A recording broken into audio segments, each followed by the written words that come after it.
the question about the differences, how do we manage? I think there's a question about how do we manage differences. Yeah, you're not going to fundamentally eradicate differences. And the reason why you're not going to eradicate differences is for the one fact: everybody has free will, right? When you have free will, you're going to have differences. Doesn't matter.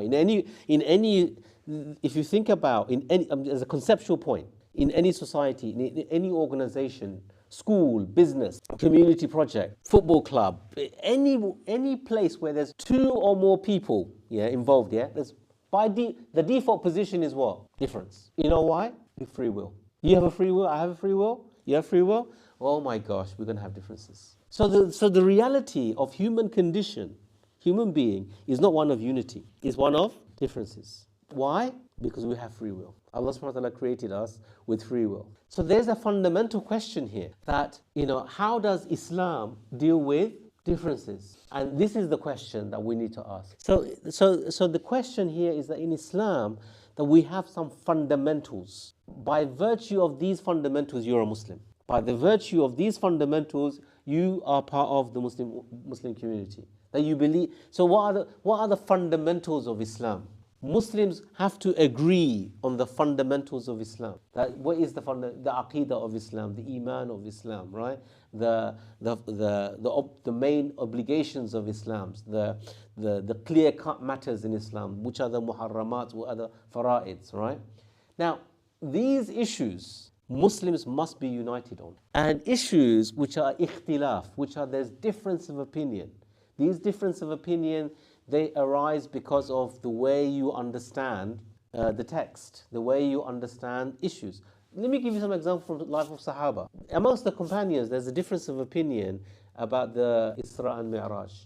Did the Prophet ﷺ, when he did Isra, did he go in spirit and in body, physically, or did he just go in spirit only and his body remained in Mecca? This is ikhtilaf amongst them.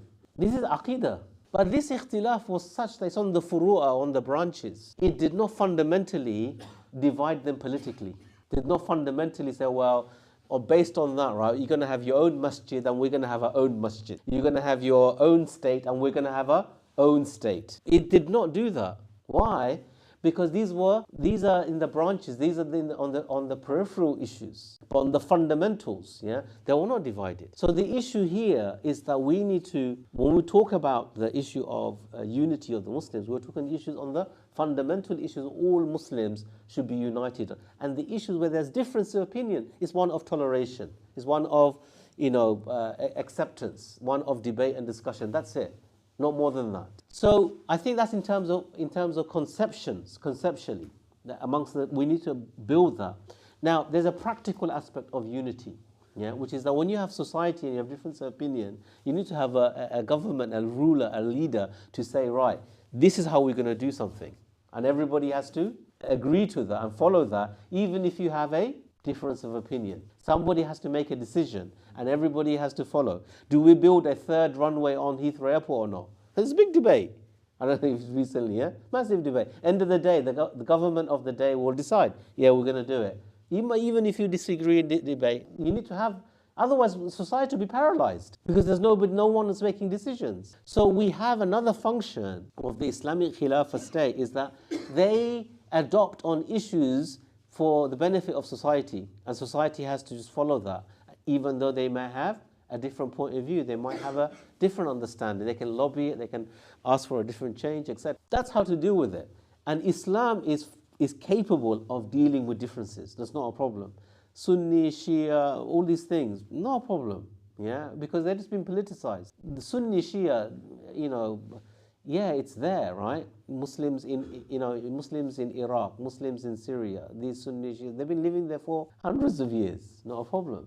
But it was used by the colonialists. They used the issue of minorities in order to protect minorities, because they think, we're the defenders and the champions of minorities, right? Women and Christians and Jews, we're going to protect them. They use that as a card to interfere in our countries. It's not because these minorities were not looked after or protected.